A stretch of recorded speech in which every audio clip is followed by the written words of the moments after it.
Hello friends, welcome to my channel. நேற்றுக்கு நம்ம வந்து செயின் சிட்டும் ஸ்லிப் நாட்டும் பார்த்தோம். இப்போ அது எத்தனை பேர் ப்ராக்டிஸ் பண்ணியிருக்கீங்கன்னு தெரியல. ஆனால் வந்து செயின் தான் வந்து உங்களுக்கு வந்து பேசிக்கு. இந்த செயின் பேஸ் இருந்தால் தான் நீங்கள் வந்து அடுத்தடுத்து ஸ்டிச் வந்து போட முடியும். அதனால் செயின் வந்து நல்லா போட்டு ப்ராக்டிஸ் பண்ணிக்கோங்க. அப்போ தான் வந்து உங்களுக்கு அடுத்த ஸ்டிச் போடலாம் ஈஸியாக இருக்கும். திருப்பி இன்றைக்கி ஸ்லிப் நாட்லேருந்தே ஆரம்பிக்கிறேன். இன்றைக்கி வேறு 2 ஸ்டிச் பார்ப்போம். பாருங்கள், ஸ்லிப் நாட் போடுறது போட்டு இப்படி எடுத்துக்கோங்க. எடுத்துட்டு பாருங்கள், இப்படி லூஸாக இருக்கணும். நீடில் உள்ளே எடுத்துருங்க. எடுத்துட்டு நேற்றே நம்ம பார்த்துருக்கோம். பாருங்கள், இந்த ஊசி வந்து போயிட்டு வரதுக்கு ஈஸியாக இருக்கணும். ரொம்ப டைட்டாக வச்சிங்கன்னா இழுத்து இழுத்து இது செயின் ரொம்ப டைட்டாயிரும். ஏன்னா இந்த செயின்குள்ளே தான் அடுத்தடுத்து நாட்டு போடுவோம். இந்த நீடில் செயின்குள்ளே விட்டு தான் எடுப்போம். அப்போ வந்து ஓரளவுக்கு நார்மலாக இந்த ஊசி விட்டு எடுக்கிற அளவுக்கு இருந்தால் தான், அந்த செயின் இருந்தால் தான் உங்களுக்கு ஈஸியாக அடுத்த ஸ்டிச் போட முடியும். இப்போ பாருங்கள், செயின் தான் பேசிக். இதுக்கு இந்த செயின் போட்டுட்டிங்க, நல்லா போட தெரிஞ்சால் நீங்கள் எல்லா ஸ்டிச்சுமே ஈஸியாக போட்டுடலாம். பாருங்கள், இப்போ நான் வந்து ஒரு 4 5 6, அதாவது இப்படி பாருங்கள், இந்த மாதிரியெல்லாம் வரும். வந்தாலும் திருப்பி எடுத்து அது பிரித்து இது பண்ணுங்கள்.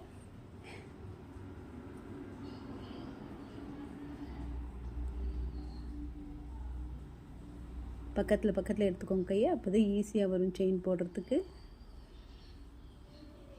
இப்போ செயின் போட்டாச்சு. இப்போ நான் சும்மா ஒரு 6-7 செயின் போட்டிருக்கேன். செயின் வந்து நீங்கள் ஒரே மாதிரி இருக்கணும்னா நீங்கள் வந்து அது அந்த செயினை விட்டு எடுக்கிறதுல லூஸ் டைட் பண்ணிங்கன்னா ஒரு செயின் சின்னது பெருசாக இருக்கும். அப்போ நம்ம போகிற டிசைன்ஸும் அப்படி ஆகிடும்.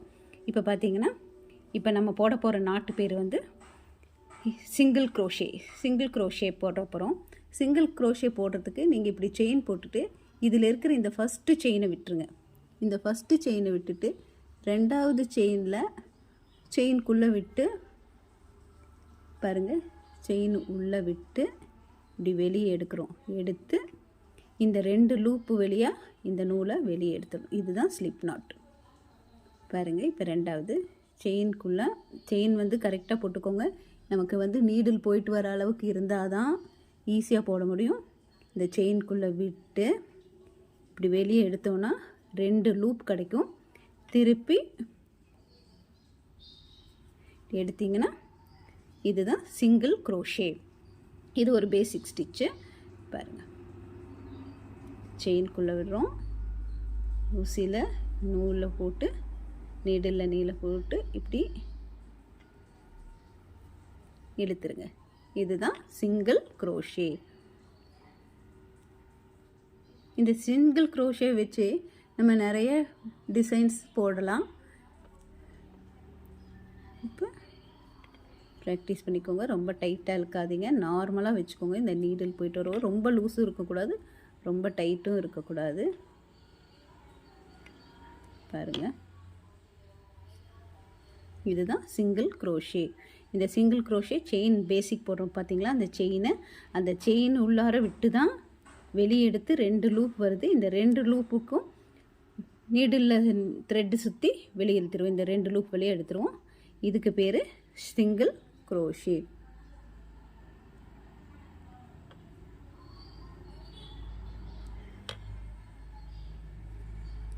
இது வந்து சிங்கிள் க்ரோஷே. இது வரைக்கும் நம்ம எவ்வளோ போட்டிருக்கோமோ அது வரைக்கும் நான் போட்டிருக்கேன். செயினில் பார்த்திங்கன்னா இது ஃபினிஷ் ஆயிடுச்சு. இப்போ இது இப்படி எடுக்கிறது தான் சிங்கிள் க்ரோஷே. இப்படி இருக்கும் உங்களுக்கு பின்னாடி பேக்கில் பார்த்திங்கன்னா இப்படி இருக்கும். ஃபஸ்ட்டு செயின், அதுக்கப்புறம் நம்ம இதில் போடணும். கட்டர் வச்சு கட் பண்ணிவிட்டு இது எடுத்துடலாம். பாருங்கள், இப்படி வெளியே எடுத்துட்டிங்கன்னா போதும். இது வந்து சிங்கிள் க்ரோஷே. இதையும் நம்ம எப்படி பண்ணோங்கிறத நோட்டில் எழுதி சிங்கிள் க்ரோஷேன்னு போட்டு இதை போட்டதை பக்கத்தில் ஒட்டி வச்சிட்டோன்னா நமக்கு ஞாபகம் இருக்கும். எப்படி பண்ணோங்கிறத எழுதலாம். ஃபஸ்ட்டு செயினை விட்டுட்டு 2வது செயினில் நீடில் போட்டு 2 லூப் இருக்கும். அந்த 2 லூப்பையும் வெளியே எடுக்கிறோம். இப்போ திருப்பி பார்த்திங்கன்னா அடுத்த ஸ்டிச் என்னென்னு பார்த்தீங்கன்னா,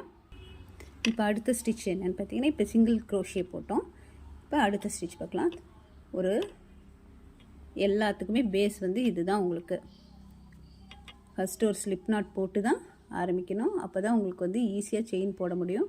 இப்போ நான் ஒரு 10 செயின் போட போகிறேன். பாருங்கள், ஒரு 10 செயின் போட போகிறேன். 2 3 4 5 6 7 8 9 10. சரிங்களா? 10 செயின் போட்டேன். 10 செயின் போட்டு இப்போ சிங்கிள் க்ரோஷே போட போகிறேன். இந்த ஃபஸ்ட்டு செயினை விட்டுட்டேன். இந்த ஃபஸ்ட்டு செயினை விட்டுட்டு ரெண்டாவது செயின் பாருங்கள், ஃபஸ்ட்டு செயின் விட்டுட்டு ரெண்டாவது செயின் உள்ளே போடுறேன். போட்டு இப்படி வெளியே எடுக்கிறேன். எடுத்து இந்த 2 லூப் வழியாக நூலை வெளியே எடுத்துறேன். இப்போ இது ஃபுல்லாக சிங்கிள் க்ரோஷே போட்டுக்கலாம். நம்ம ஃபஸ்ட்டு செயினுக்கு மேலே போடுறது இது சிங்கிள் க்ரோஷே. இதை நம்ம ப்ராக்டிஸ் பண்ணணும் நிறையா. இப்போ பார்த்திங்கன்னா இந்த 10 செயின்லேயும் நான் சிங்கிள் க்ரோஷே போட்டுட்டேன். இப்போ ரெண்டாவது ஸ்டிச் என்னன்னு பார்த்தீங்கன்னா ஆஃப் டபுள் க்ரோஷே. இது வந்து சிங்கிள் க்ரோஷே. இப்போ ஆஃப் டபுள் க்ரோஷேங்கிறதுக்கு நம்ம 2 செயின் போடுறோம். போட்டுட்டு இப்போ என்ன பண்ணுறோன்னா இந்த நீடில் மேலே நூலை போட்டுருங்க. போட்டுட்டு இந்த ஃபஸ்ட்டு செயின் இருக்குது பார்த்தீங்களா, இது உள்ளே விட்டு ஒரு லூப் போட்டு நூலை எடுங்க. இப்போ எவ்வளோ இருக்குது பார்த்தீங்கன்னா 3 இருக்குது. இந்த 3 லூப்புக்குள்ளேயும் விட்டு எடுக்கணும். இந்த 3 லூப்புகளையும் நம்ம விட்டு எடுத்தோன்னா இதுதான் ஆஃப் டபுள் க்ரோஷே. நூலை மேலே போட்டுருங்க, ஊசி மேலே. அதுக்கப்புறம் ஃபஸ்ட்டு இந்த ரெண்டாவது செயினில் விடுறோம். ரெண்டாவது சிங்கிள் க்ரோஷேயில் விட்டு இப்படி எடுத்திங்கன்னா இது ஆஃப் டபுள் க்ரோஷே. இப்போ இதெல்லாம் நம்ம ஒவ்வொரு ப்ராக்டிஸ் பண்ணிகிட்டே இருந்தால் தான் ஒவ்வொரு டிசைன்ஸ் பண்ணும்போதும் உங்களுக்கு பாருங்கள். ஃபஸ்ட்டு 2 லூப்பில் எடுத்தோம். இது ரெண்டாவது ஸ்டிச்சுக்கு 3 லூப்லேருந்து வெளியே எடுத்துறோம். இப்படி எடுக்கிறதுக்கு பேர் ஆஃப் டபுள் க்ரோஷே. இது எல்லாமே நீங்கள் எப்படி பண்ணோன்னு எழுதி வச்சு இந்த மாடலெல்லாம் அதுக்கு பக்கத்தில் ஒட்டி வச்சுக்கோங்க. நான் இதோட சிம்பிள்லாம் உங்களுக்கு அடுத்த கிளாஸில் சொல்கிறேன். பாருங்கள், இது ஆஃப் டபுள் க்ரோஷே இப்படி எடுத்துருவோம். சிங்கிள் க்ரோஷே எப்படி பண்ணணும்னு பார்த்தீங்க. இது வந்து ஆஃப் டபுள் ஹெச்டிசின்னு சொல்லுவாங்க. ஆஃப் டபுள் க்ரோஷே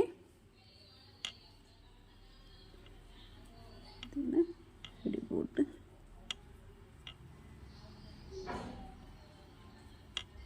மூணு இருக்கா, இந்த 3 லூப்லேருந்து வெளியே எடுத்துடணும். சரிங்களா? இதை நிறைய டைம் ப்ராக்டிஸ் பண்ணுங்கள் ஃப்ரெண்ட்ஸ். அப்போ தான் உங்களுக்கு வந்து ஏதாவது ப்ராஜெக்ட் பண்ணும்போதெல்லாம் வரும். இப்போ பாருங்கள், நான் உங்களுக்கு சொல்லி கொடுத்தேன்ல சிங்கிள் க்ரோஷே, அதில் நான் போட்டிருக்கிறது ஒரு குட்டி பர்ஸ் பண்ணுறதுக்கு. இப்போ பாருங்கள், இந்த மாதிரி நமக்கு எவ்வளோ வேணுமோ அகலம் நீளம் நம்ம போட்டுக்கலாம். நான் இன்னும் கொஞ்சம் போட்டுட்டு இதை காமிக்கிறேன். இதில் என்ன பண்ணுறேன்னு, இது வந்து நான் போட்டிருக்கிற சிங்கிள் க்ரோஷேயில் போட்டால் உங்களுக்கு வந்து இப்படி வரும். ஓகே ஃப்ரெண்ட்ஸ், இதை ட்ரை பண்ணி பாருங்கள். உங்களுக்கு இந்த வீடியோ பிடிச்சிருந்தா லைக் பண்ணுங்கள், ஷேர் பண்ணுங்கள், கமெண்ட் பண்ணுங்கள் ஃப்ரெண்ட்ஸ்.